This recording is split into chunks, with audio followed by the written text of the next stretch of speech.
Fala, nação tricolor! O papo de hoje é sério. A gente precisa falar com clareza sobre o que está acontecendo com o Bahia, especialmente depois da eliminação na fase de grupos da Libertadores. Não dá para maquiar a realidade. E para isso, vamos trazer reflexões pesadas, mas necessárias, que surgiram nos últimos dias, tanto de comentaristas como do próprio Rogério Ceni. A verdade é que o Bahia decepcionou. E mais do que isso, mostrou que ainda falta maturidade, elenco e principalmente poder de decisão nos momentos cruciais. Vamos começar com um padrão que tem se repetido. O Bahia abre o placar, parece que vai dominar, mas logo depois entrega. Foi assim contra o Internacional na Fonte Nova, de novo contra o Nacional e mais uma vez no Beira-Rio. Em todos esses jogos o tricolor começou na frente, mas não teve estrutura para manter a vantagem. Isso diz muito sobre o estágio de desenvolvimento do time. E olha que nem dá para dizer que falta vontade, porque esforço existe. O que falta é casca, consistência e principalmente qualidade. Não é só sobre amadurecimento, é sobre elenco. Porque se fosse só questão de rodagem e tempo de trabalho, o Bahia já estaria um passo à frente. O problema é que o time ainda depende de peças que não estão entregando o que se espera para competições desse nível. Basta lembrar dos pontos que deixamos escapar em casa contra adversários que, na teoria, eram do mesmo nível. Foram 5 pontos desperdiçados dentro de casa. 5 pontos que teriam mudado completamente a história da classificação. Mas não vieram. E o preço foi alto. Na análise do Castro Cardoso, que tem acompanhado de perto essa trajetória, a frustração vai além da derrota. O que incomoda é a forma como o time se comporta em campo nos momentos decisivos. O Bahia teve pela frente um Internacional desfalcado, com problemas, jogando mal, e mesmo assim não conseguiu aproveitar. Abriu o placar e 5 minutos depois, já estava sendo pressionado de novo, não conseguiu manter o controle nem por um instante. A verdade é que o time mostrou um abismo entre o que quer ser e o que realmente é. Isso vale tanto para os jogadores que ainda não estão prontos, quanto para os mais experientes, que também oscilaram. A Libertadores exige mais. Não dá para entrar só com vontade, é preciso competência. E nesse momento, o Bahia não mostrou ter. Ainda bem que tem a Sul-Americana pela frente, que pode servir como aprendizado. Mas se quiser competir de verdade, tem que parar de flertar com o erro, porque chega uma hora em que só entra quem tem lastro, e o Bahia ainda precisa provar que tem esse lastro. O Rogério Ceni, na coletiva pós-jogo, também não fugiu do assunto. Foi direto ao ponto. Falou do problema crônico do time. Cria, controla, chega, mas não mata. A bola do Jean no final do primeiro tempo era o tipo de lance que muda jogo. Se aquela bola entra, o Bahia iria pro vestiário com outra moral. O Inter teria que sair mais pro jogo e a história poderia ter sido diferente, mas não entrou. E aí, logo no começo do segundo tempo, levou o empate. Daí pra frente, tudo desmoronou. Rogério também falou sobre a média de gols, que tem sido baixa tanto no Campeonato Brasileiro quanto na própria Libertadores. E ele reconheceu que o time precisa melhorar nesse aspecto. Tentam trabalhar finalizações, tentam corrigir, mas existe uma diferença brutal entre o treino e o jogo. E é aí que entra a questão psicológica. A tomada de decisão na hora de concluir, a frieza, a qualidade no último toque, tudo isso pesa. E tem faltado. Mais do que um problema coletivo, o Bahia também enfrenta limitações individuais. O sistema ofensivo precisa de reforços urgentes. O próprio Rogério deixou no ar que o time carece de peças decisivas. E não estamos falando de apostas ou promessas. O Bahia precisa de jogador pronto que chegue para resolver. Um atacante de peso, um ponta que desequilibre, um meia que assuma o jogo. Alguém que bote moral. Um exemplo seria um jogador no estilo do Roger Guedes, claro, só para ilustrar. Não é informação, mas é esse tipo de jogador que falta. E aí entra a crítica contundente que veio do Márcio Martins. Ele não poupou palavras. Disse que não adianta vir com esse papo de que a derrota traz experiência, que isso é desculpa de quem não tem ambição. E tem um ponto aí, é claro que existe um lado pedagógico nas derrotas, mas até que ponto isso serve de consolo? Porque uma hora o torcedor se cansa de ser compreensivo. Perder em casa pro Nacional do jeito que foi, depois não conseguir vencer o Inter na estreia, e agora mais uma virada sofrida, fica difícil defender o indefensável. Outro ponto levantado foi sobre o uso dos jogadores dentro de um sistema que não favorece suas características. William José foi bastante criticado, mas nem dá para jogar tudo nas costas dele. Ele não tem a velocidade que o jogo pedia e ficou claro que o Bahia precisava de mais dinâmica e transição rápida. O Puga também não foi bem e o ataque ficou travado, e quando o Bahia empatou,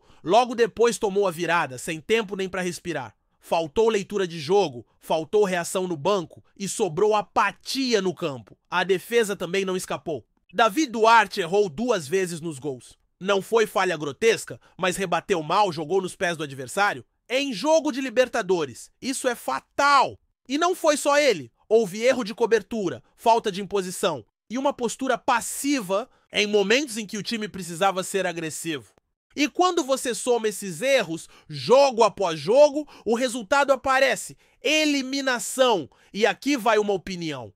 Mais do que maturidade, o que faltou ao Bahia foi repertório técnico. Não teve variação tática, não teve banco de qualidade e, na hora da decisão, o time não teve alternativa. A verdade é que o elenco ainda é curto para o tamanho do desafio. E se quiser sonhar mais alto, vai ter que investir. Um goleiro mais seguro, um zagueiro firme, um atacante decisivo. Essas peças não vieram e o resultado está aí. E o pior, não dá para dizer que foi uma surpresa. Esses problemas já vinham sendo apontados. A diferença é que agora, com a eliminação, ficaram escancarados. A torcida está dividida. Tem quem defenda o processo, tem quem acha que o time está no caminho, mas também tem muita gente cobrando com razão. Porque dá para aceitar uma derrota, mas não dá para aceitar repetir os mesmos erros. O momento agora é de foco total na Série A e na Sul-Americana. O time ainda tem uma temporada inteira pela frente e precisa virar essa chave o quanto antes. A segunda janela vai ser decisiva. Não pode repetir os erros da temporada passada. É reforçar, qualificar o elenco e corrigir o que precisa ser corrigido. Porque a exigência agora é outra. O Bahia cresceu, está em outro patamar e precisa se comportar como tal. E não adianta empurrar com a barriga, o Bahia precisa encarar essa realidade de frente. A primeira fase da Libertadores escancarou que o projeto é bom, que há ideias no papel, mas que o futebol não se sustenta só com boas intenções. É preciso ter elenco robusto, alternativas táticas, jogadores prontos para decidir e um grupo que entenda a exigência de estar num torneio continental. E é aí que entra a responsabilidade da diretoria, porque não basta trazer promessas ou apostas. A régua subiu. O Bahia hoje está inserido num novo contexto de maior cobrança, de calendário mais pesado, de rivais cada vez mais fortes. Se quiser competir de igual para igual, precisa pensar grande e agir como tal. Rogério Ceni vem fazendo o que pode dentro do que tem. O trabalho é bom, é coerente, mas esbarra em limitações claras. O Bahia tem identidade, propõe o jogo, controla a posse, mas morre na praia. O time cria, domina, mas não define. Falta o toque final. Falta aquele cara que, quando a bola chega, a rede balança. E isso não é algo que se resolve apenas com treino ou vontade. Isso se resolve com contratação certeira, com olho clínico e, claro, com investimento. Porque se a meta é disputar títulos e avançar em competições como a Libertadores, não dá para seguir dependendo do improviso. Um ponto que salta aos olhos é a fragilidade no setor ofensivo. Lúcio ainda não rendeu como se esperava. William José, por mais que tenha histórico, está inserido num esquema que não favorece suas características. E o Jean, que já mostrou lampejos de qualidade, também não vive uma fase confiável.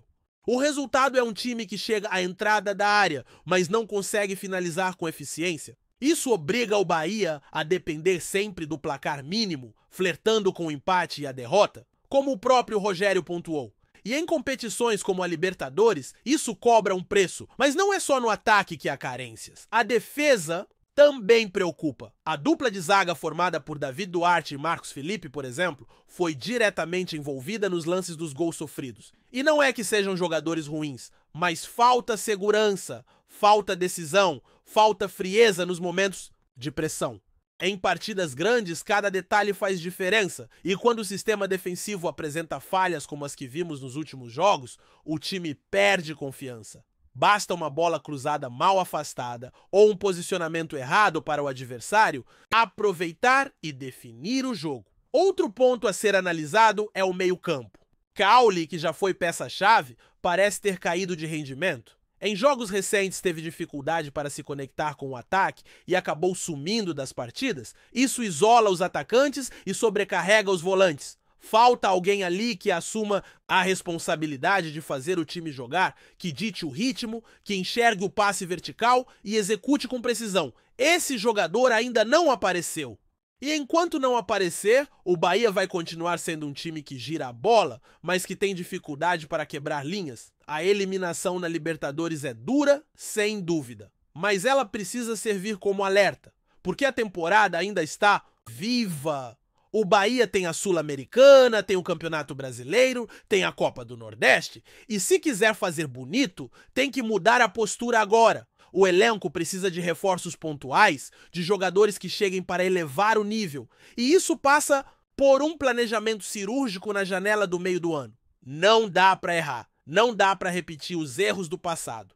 O time precisa ser cirúrgico, ir no mercado com clareza do que precisa e trazer atletas prontos para vestir a camisa e fazer a diferença. E aqui é preciso fazer um parêntese sobre a postura da torcida. A nação tricolor sempre esteve ao lado do clube. Apoia, lota estádio, compra a ideia, mas também cobra. E com razão, porque o torcedor não quer só ver o time jogando bonito, quer ver resultado, quer ver classificação, quer ver gol. E está cansado de ver boas atuações desperdiçadas por falhas bobas, por desatenção ou por falta de qualidade na hora da decisão? O torcedor sabe que o Bahia está num novo momento, com uma nova estrutura, com um projeto promissor, mas quer ver isso refletido em campo. E quando não vê, cobra, como tem que ser. A diretoria também precisa entender isso. Não adianta só discurso bonito. O futebol é resolvido dentro das 4 linhas. E para isso é necessário ter elenco. Rogério Ceni é um técnico estudioso, sério, que já mostrou que sabe montar time, mas ele precisa de ferramentas. Não adianta cobrar dele um time que propõe, ataca, cria e finaliza se as peças que ele tem em mãos não são compatíveis com essa ideia. A diretoria precisa dar esse respaldo, precisa entregar o que o treinador precisa. Caso contrário, o projeto corre risco de estagnar. E o calendário não espera. Já tem o São Paulo pela frente, depois vem a Sul-Americana, o Brasileirão segue em ritmo acelerado. Não há tempo para lamentação. É preciso corrigir o que está errado agora. A segunda janela será decisiva para isso. Reforçar o elenco não é luxo, é necessidade. E não se trata apenas de trazer quantidade, mas qualidade.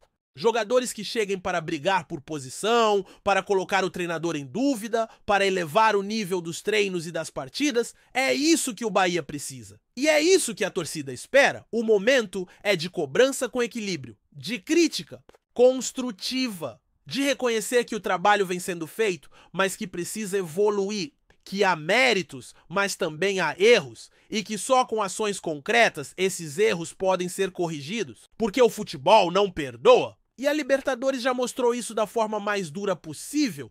Agora é hora de levantar a cabeça, aprender com os tropeços e olhar para frente, mas sem repetir os mesmos passos. Tem muito campeonato pela frente, tem margem para recuperação, mas precisa reagir já. Não dá mais para esperar. O Bahia é grande, tem estrutura, tem torcida, tem projeto.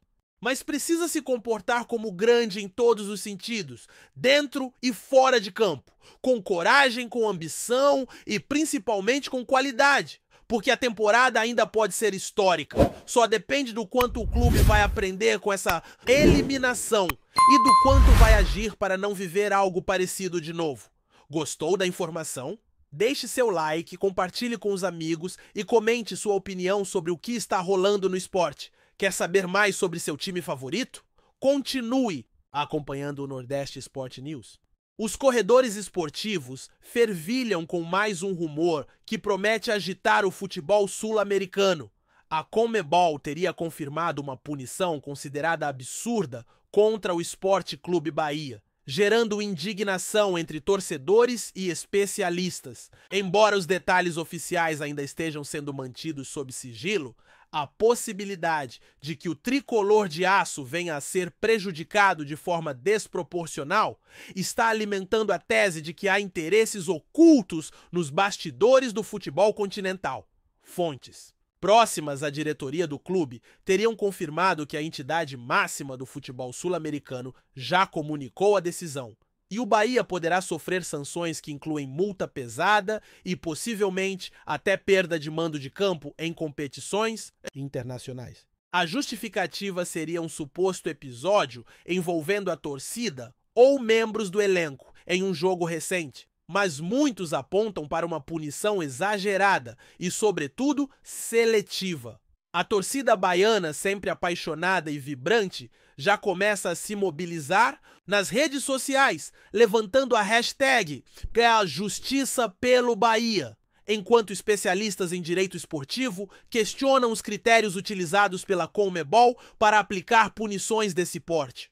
Para muitos, não seria apenas uma questão disciplinar, mas uma tentativa velada de enfraquecer o clube nordestino, que vem se consolidando como uma das forças emergentes do futebol brasileiro e sul-americano. O burburinho cresce à medida que outros clubes que teriam protagonizado episódios similares não sofreram punições tão severas, o que reforça a percepção de que o Bahia está sendo tratado com rigor desmedido. Há quem sugira que a decisão teria motivações políticas ou econômicas, numa tentativa de limitar o avanço de clubes fora do tradicional eixo Rio-São Paulo, especialmente no cenário internacional, onde o Bahia começa a ganhar notoriedade. Diretoria tricolor ainda não se pronunciou oficialmente, mas sabe-se que advogados do clube estão preparando uma defesa contundente, que poderá incluir recurso junto ao Tribunal Arbitral do Esporte, TAS, caso a punição seja mantida. Enquanto isso, o elenco segue treinando, mas não esconde a preocupação com os desdobramentos desse possível prejuízo. No momento, tudo gira em torno de rumores e especulações, mas a confirmação da punição pela Conmebol já alimenta a narrativa de que querem prejudicar o Bahia, um clube que, apesar das adversidades, segue lutando para afirmar sua grandeza e tradição no futebol internacional. Obrigado por assistir ao Nordeste Sport News. Se você quer estar sempre atualizado sobre o que acontece no futebol do Nordeste, inscreva-se no canal e junte-se à nossa torcida. Até a próxima e que venham mais vitórias para os nossos times!